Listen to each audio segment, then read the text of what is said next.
자, 이번에는 여러분들한테 뭘 설명해 드릴 거냐면, 자, 디자인 패턴 중에는 이런 디자인 패턴이 있습니다. MVC 디자인 패턴이 있는데, 백엔드 개발에서는 이 MVC 디자인 패턴을 사용해서 이제 웹 개발을 웹 개발을 한다라고 여러분들 이해를 하시면 되거든요. 자, 그러면 이 MVC 디자인 패턴이라는 게 뭐냐? 자, M은 모델을 말하는 거고요. 모델. 그 다음에 V는 이제 뷰, 화면을 말합니다. 화면. 그 다음에 C는 컨트롤러다라고 여러분들 이해를 하시면 되거든요. 자, 근데 이제 모델 안에는 좀 이제 여러 가지가 있긴 하지만 제일 대표적으로 쓰는 게 이제 DTO라는 개념이 있고, 그 다음에 서비스라는 개념과 그 다음에 리포지터리가 있다라고 여러분들 이해를 하시면 됩니다. 이 DTO는 이제 데이터 트랜스폼 오브젝트라고 해가지고 이제 데이터를 말 그대로 이제 얘가 저장하는 역할은 아니고요. 데이터 자체를 저장한다라기보다는 이제 뭐 계층 간에 데이터를 연결시켜주는 녀석이라고 그냥 생각을 하시면 되거든요. 그래서 데이터를 연결할 수 있는 그냥 이제 다리 역할이다. 그래서 데이터 교환을 위한 객체다라고 여러분들이 이해를 하시면 돼요. 자, 그래서 이제 서비스는 이제 핵심 로직을 담당하는 녀석이다라고 여러분들이 간단하게 그냥 이해를 하시면 되고요. 그러니까 우리 프로그램 개발할 때 실제 핵심 로직을 담당하는 녀석이 이제 서비스의 역할이다. 업무를 처리하는 거예요. 실제 업무를 처리하는. 그래서 이제 이 녀석이 이제 데이터를 이제 저장하고 관리를 하는데, 근데 정확하게 저장하는 것도 이 서비스가 하는 건 아니에요. 서비스가 하는 건 아니에요. 핵심 로직을 담당한다라고 보시면 될 것 같습니다.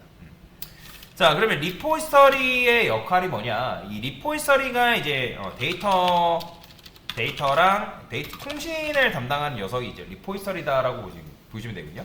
그러니까 얘가 이제 데이터를 실제 데이터 창고로 가가지고 데이터를 저장하고 뭐 그렇게 보면 되는데, 자, 근데 강사가 이렇게만 설명하면 도대체 이게 뭔 소리냐라고 할 수 있어요. 자, 그래서 이걸 그림을 그려보면서 좀 설명을 드리도록 할게요.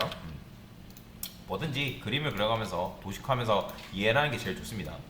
자, 그러면 현재 여러분들이 이제 앱이라는 게 있어요. 우리 코드 같은 경우는 제일 일선에 뭐가 있냐면 앱이라는 녀석이 존재한다라고 보시면 됩니다. 앱. 자, 그러면 이 앱이 이렇게 해가지고 데이터를 뭐한다? 전달을 받죠. 그죠? 데이터를 전달받는데, 그러면 이제 고객이 있어요. 고객. 우리가 보통 고객을 이제 클라이언트다라고 얘기를 하는데, 고객이. 자, 그러면 고객이 어떤 요청을 앱한테 날린단 말이에요. 그러면 이 앱이라는 녀석은 고객의 요청을 제1선에서 받는 역할이에요. 자, 그래서 은행으로 따지면, 자, 은행의 비유를 해봅시다. 은행. 은행으로 따지면, 자, 여러분들 은행 입구 들어가면 은행으로 바로 들어가나요? 아니죠. 은행의 제1선으로 앞에 있는 사람이 있어요. 청원경찰분이 뭐 때문에 오셨습니까? 물어보잖아요. 그죠? 예금 때문에 오셨습니까? 대출 때문에 오셨습니까? 그러니까 물어보죠. 그죠? 자, 그래서 이 앱이 따지고 보면 뭐냐면 청원경찰이에요. 청원경찰. 안내원이랄까요? 안내원? 안내원. 그러면 이제 우리가 이 안내원이 왜 필요하냐면 요청을 얘가 제일 먼저 받는단 말이에요. 그러면 현재 우리도 아티클이냐 또는 이제 나중에 이제 멤버에 관련된 걸 집어넣으면 멤버냐에 따라서 뭐 예를 들어서 은행으로 따지면 예금 업무다 하면 예금 쪽으로 가세요. 대출 업무다 하면 대출 쪽으로 가세요. 라고 안내를 해주는 역할이 바로 앱이라는 거예요. 지금 근데 우리는 코드 자체를 앱에서 다 처리를 하고 있죠. 근데 이걸 천천히 다 분리를 시켜줄 겁니다. 자, 그러면 이 앱이 그 다음에 이제 누구한테 요청을 하냐면, 자, 여러분들 은행 가보면 은행 앞에 뭐 있어요? 우리가 은행 입구가 여기 은행 입구래요. 그러면 우리가 입구까지만 들어가고 끝나나요? 아니죠. 입구로 우리가 갔으면 거기서 어떻게 해야 돼요? 은행 가보면 창구 직원들 여기 앉아있잖아요. 각각 창구 직원들이 예금 업무 보는 사람 또는 대출 업무 보는 사람 해가지고 각각 창구 직원들이 이런 식으로 앉아있죠. 그죠? 그러면 뭐 번호 띵동 울리면 우리가 그 앞까지 가잖아요. 그죠? 업무를 보려면. 그죠? 자, 창구 직원이 있단 말이에요. 창구 직원. 자, 그러면 이 창구까지 가는 것, 이걸 뭐라고 하냐면 컨트롤러라고 합니다. 컨트롤러. 자, 뭐가 있다? 컨트롤러가 있다. 자, 컨트롤러는 따지고 보면 은행으로 따졌을 때 창구 직원이에요. 창구 직원. 이런 식으로 이해를 하시면 된다. 자, 그러면 이제 컨트롤러가 있는데, 아까도 말씀드렸듯이 컨트롤러도 이제 대출 업무냐 예금 업무냐에 따라서 창구가 다르다 했죠. 그죠? 자, 그러면 현재 우리 거는 아티클만 있지만 나중에 이제 회원과 관련된 로직이 들어올 수도 있기 때문에 아티클과 관련된 창구냐, 그 다음에 멤버와 관련된 창구냐 해가지고 요청 처리가 다르겠죠. 그러면 이 앱이라는 녀석이 아티클과 관련된 요청이 들어왔다? 그러면 누구한테? 바로 아티클을 담당하는 컨트롤러한테 보내는 거고, 그 다음에 멤버와 관련된 요청이 들어왔다? 그러면 이 앱이 멤버에 관련된 이 컨트롤러로 각각의 요청에 맞는 컨트롤러로 보내는 거예요. 그래서 고객의 요청을 제일 먼저 받는 녀석이 컨트롤러라고 보시면 되고, 그러면 창구 직원이 하는 일은 뭐냐면 보통 어떤 업무가 들어왔을 때 그 업무를 처리해야 될지 그 유무를 판단하는 녀석이 창구 직원이란 말이에요. 그러면 은행으로 따지면 고객이 예를 들어서 예금 업무를 보러 왔어요. 그러면 예금 업무에 필요한 서류가 있을 거 아니에요? 통장 가져왔냐? 뭐 요즘 통장 없어도 상관없지만 뭐 통장 가져왔냐? 신분증 가져왔냐? 일단 신분증은 사실 제일 필요하죠. 그죠? 그러면 만약에 여러분들이 예금 업무를 보러 가던 대출 업무를 보러 가던 신분증을 내가 만약에 안 가져갔어요. 그러면 통과되나요? 당연히 안 통과 못하기 때문에 은행 직원이 뭐라 해요? 신분증 가져오세요 하라고 돌려보내잖아요. 그죠? 그걸 하는 역할이 바로 창구 직원이에요. 만약에 여러분들이 내가 돈이 필요해서 대출을 받아야 되는 상황이에요. 그러면 대출을 받아야 되는 상황에서 일단 뭐 해야 되겠어요? 안내원에 맞게 대출을 받으러 창구까지 가죠. 그죠? 그러면 대출을 받게 되는 대출 서류가 필요하단 말이에요. 뭐 재직증명서라든지 또는 내가 원천징수 소득서라든지 여러 가지 것들이 필요해요. 그러면 여러분들이 그 서류를 가지고 일단 대출을 받으러 갑니다. 그러면 가서 서류가 완전히 보완이 되어 있으면 대출에 대해서 얘가 뭐 조회를 하거나 뭔가를 하겠죠. 그죠? 근데 만약에 대출에 대해서 여러분들이 서류가 미비해요. 제대로 뭔가를 안 챙겼어요. 그럼 뭐예요? 당연히 빠꾸할 거 아니에요. 그 서류 다시 보완해서 가져와라. 그 역할을 하는 게 바로 뭐냐면 컨트롤러라고 보시면 돼요. 컨트롤러는 어떤 데이터를 처리하는 역할이 아니라 그 데이터가 요청이 들어왔을 때 그 요청을 할 수 있는지 할 수 없는지 판단을 한다는 거예요. 여러분들이 회원을 예를 들어서 로그인을 한다 칩시다. 그러면 로그인을 한다 했을 때 내가 로그인 아이디랑 로그인 비밀번호를 입력할 거 아니에요. 그러면 제 일선에서 제일 먼저 하는 게 뭐냐면 로그인 아이디 입력했냐. 그죠? 그러니까 우리가 게시물로 따지면 너 제목 입력했냐, 내용 입력했냐, 그걸 판단하는 역할이 누구냐? 컨트롤러가 하는 역할이에요. 컨트롤러가. 그러면 회원도 마찬가지로 너 로그인 아이디 입력했냐? 자, 그러면 입력했으면 통과되는 거 로그인 아이디만 입력했다 해야 통과되나요? 아니죠. 로그인 아이디 입력했으면 뭐도 입력해야 돼요? 로그인 비밀번호 입력해야 될 거 아니에요. 그러니까 비밀번호까지 입력이 됐는지 안 됐는지를 판단하는 녀석이 누구다? 바로 컨트롤러의 역할이다라고 보시면 돼요. 그래서 컨트롤러는 뭐다? 창구 직원인 거예요. 은행으로 따지면.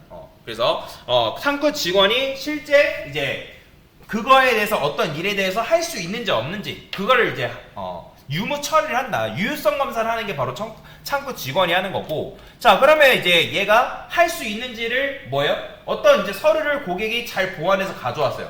그러면 그거에 대해서 실제 업무를 처리하는 곳은 따로 있다는 거예요. 따로.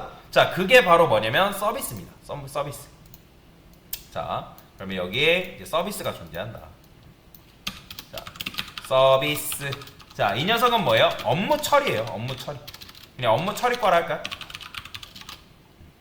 그러니까 은행으로 따지면 실제로 이 업무를 처리하는 사람들이 있거든요. 업무를 처리하는 사람. 그러면 얘도 마찬가지로 아티클, 예금과 관련된 업무를 처리하는 사람들이 따로 있고, 그죠? 그러니까 예금과 관련된 일을 처리하는 사람이 따로 있고, 또 마찬가지 대출과 관련된 업무를 따로 처리하는 사람이 있어요. 그러면 아티클도 아티클 서비스가 따로 있는 거고 멤버 서비스가 따로 있는 거예요. 그러면 얘도 여기서 통과가 됐다? 그러면 어디로 간다? 바로 자기에 맞는 서비스로 가는 거예요. 그 다음에 멤버도 여기서 통과했다? 그럼 멤버에 맞는 서비스로 이동이 된다라고 보시면 돼요. 그래서 이 서비스는 실제 업무를 처리하는 거예요. 실제 업무를 뭐 한다? 처리한다. 업무 처리. 그게 바로 누가 하는 거다? 바로 업무 처리과인 서비스가 하는 거다라고 여러분들이 이해를 하시면 돼요. 자, 그러면 여기서 이제 업무를 처리를 했어요. 자, 그러면 처리한 결과를 뭐 해야 돼요? 저장을 해야 되잖아요. 그죠? 처리한 결과를 등록을 해야 되잖아요. 은행으로 따지면 얘가 예금을 뭐 하든지 대출을 하든지 그 승인에 대한 것들을 기록을 하면 그거를 또 뭐예요? 기록을 저장을 해야 될 거 아니에요. 그죠? 자, 그러면 그 저장을 도와주는 녀석이 바로 누구냐면 리포지터리라는 게 있습니다. 리포지터리. 근데 이제 이 리포지터리 자체가 데이터를 저장하는 건 아니에요. 그래서 얘도 이제 뭐가 있다? 리포지터리. 리포지터리라고 이제 있는데 얘는 업무 처리 결과를 등록해준다라고 보시면 돼요. 등록하는 역할이 누구다? 이 리포지터리가 하는 일이다라고 여러분들이 이해를 하시면 돼요.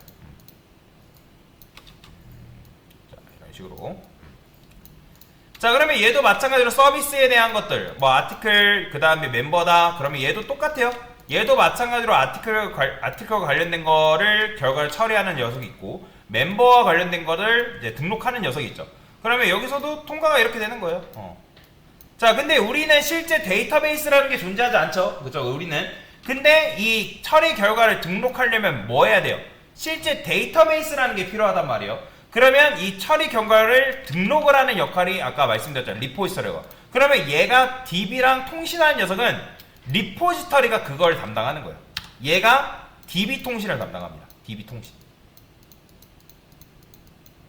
나중에 데이터베이스 배우시는 분들 배울 거예요. 그래서 DB 통신을 해가지고 처리 결과를 어디다가 데이터베이스에다가 실제로 저장을 한다는 거예요.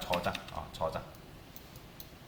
자, 그러면 이제 게시물로 따지면 저장을 하는 거고, 자, 만약에 로그인으로 따지면 여러분들 어떻게 되냐면, 자, 로그인한 결과를 뭐 한다?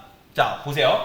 자, 우리가 회원가입을 로그인을 하려고 해요. 자, 로그인 아이디 입력했어요. 로그인 비밀번호까지 잘 입력했대요. 자, 그럼 컨트롤러가 너 이거 제대로 입력했네. 그러면 그거를 내가 업무를 처리할 수 있는 서비스한테 보낼게. 그러면 서비스가 그거를 이제 또 판단을 해가지고 뭐 한다? 야, 제대로 입력됐대. 자, 처리 결과 좀 등록해봐. 그러면 얘가 뭐 하는 거예요? 처리 결과를 등록을 해가지고 로그인에 대한 아이디하고 로그인에 대한 비밀번호를 맞는지 안 맞는지를 뭐 한다? 판단을 한다는 거예요. 그러면 사실 비밀번호도 로그인 아이디를 여기서 제대로 입력했다 하더라도 비밀번호 자체가 그 해당 로그인한 아이디랑 비밀번호가 뭐예요? 일치하지 않을 수 있잖아요. 그죠? 그러면 얘가 어디까지 가냐면 일단 비밀번호를 입력했을 때 여기까지 갑니다. 그러면 그 로그인 아이디에 맞는, 그러니까 그 사람의 입력한 아이디하고 그거에 맞는 비밀번호가 일치한지를 사실 여기서 판단을 해요. DB에서. 그러면 데이터베이스에서 판단하면 그거를 다시 어떻게 되냐면 거꾸로 돌아옵니다. 거꾸로. 그럼 컨트롤러까지 와가지고 뭐 하는 거예요? 비밀번호 일치하지 않는다. 근데 여기서 했는데 DB까지 갔는데 여러분들 입력한 로그인 아이디하고 여러분들 입력한 로그인 비밀번호가 일치해요. 그러면 여기서 그 일치한 결과에 대해서 뭐 한다? DB가 리포지터리를 해요. 리포지터리가 서비스한테, 서비스가 컨트롤러한테 넘겨줘서 결국에는 컨트롤러에서 그 결과물을 우리가 화면에서 보는 거예요. 즉 로그인에 성공했습니다. 그 결과를 화면에서 보는 거다라고 보시면 돼요. 그래서 그게 바로 뭐다? 뷰예요. 뷰. 근데 지금 우리는 뷰라는 게 존재하지 않죠. 그죠? 뷰라는 게 존재하지 않기 때문에 어떻게 하고 있어요? 이거를 그냥 콘솔 창에다 띄워서 보고 있잖아요. 그죠? 그래서 실제는 이 뷰라는 게 있어가지고 그 뷰로 뭐 한다? 이 결과가 보여진다. 그래서 처리 결과는 뭐예요? 등록할 때는 여기서 이렇게 되는 처리 결과는 역순인 거예요. 역순. 이렇게. 역순으로 가서 결국에는 그 결과가 뷰에 보여진다.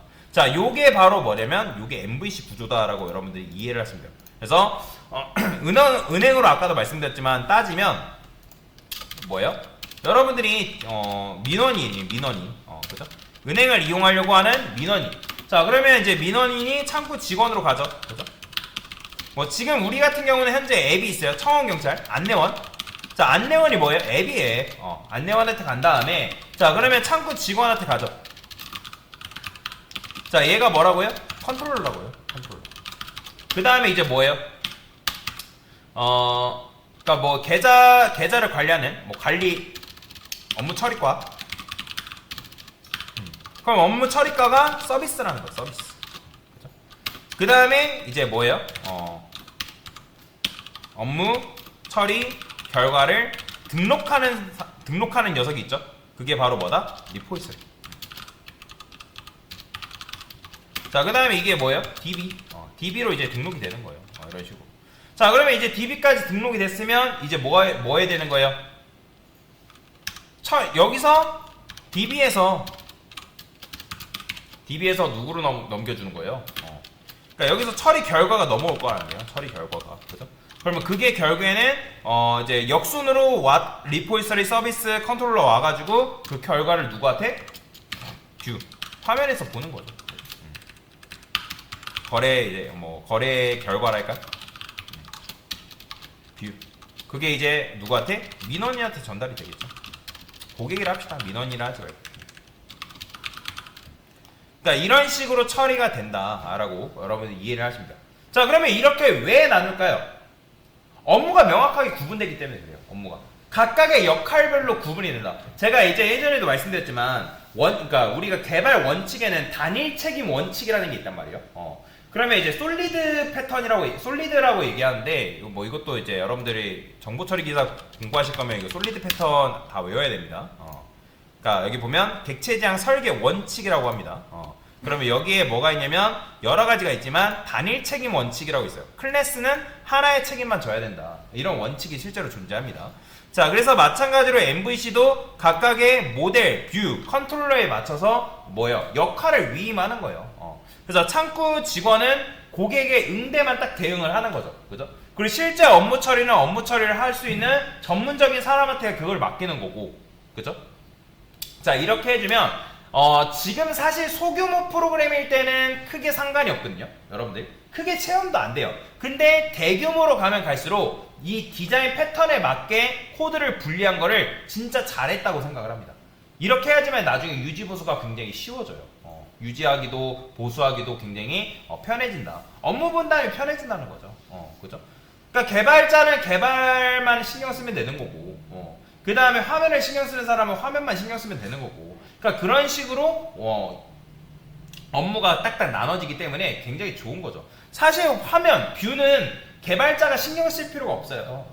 특히 백엔드 개발자는 화면 신경 쓸 필요 없단 말이에요. 화면에 어떻게 나타날지는 사실 프론트엔드 개발자가 하는 거고, 그러니까 그 뒤에 백엔드 개발자가 하는 거는 컨트롤러, 서비스, 리포지터리, DB 통신 그것만 신경 쓰면 되는 거예요. 화면은 누가? 프론트엔드 개발자가 하는 거고. 그죠? 자, 어쨌든 여기서 이제 창구 직원은 고객의 응대 방식만 신경 쓰면 된다. 그래서 여러분들이 이렇게 MVC 디자인 패턴에 대해서 설명을 드릴 수 있다라고 보시면 될 것 같습니다. 그래서 요거에 대해서는 제가 뭐 남겨드릴 테니까 한번 여러분들 나중에 보시면 되고, 요거 요것도 제가 공유할 수 있나 모르겠네요. 이미지를 저장하는 게 있을 텐데, 요것도 이미지를 다른 저장? 있다. 이미지 내보내기. 요거 있네요. 요것도 나중에 제가 이제 이렇게 내보내기 해서 올려드릴 테니까 한번 보시면 될 것 같아요. 저장을 해서. 자, 하여튼 이런 식으로 볼 수가 있다. 크기도 바꿀 수 있나? 볼게 한번. 큰 차이는 없는 것 같은데. 자, 어쨌든 다크 모드로 해서 제가 남겨놨으니까 이미지를 제가 수업 이후에 이렇게 해가지고 요거를 올려드릴게요. 혹시라도 이제 보고 싶으신 분들은. 자, 하여튼 요게 바로 MVC 패턴에 대해서 간단하게 설명을 드린 거다라고 보시면 되겠습니다. 됐습니다.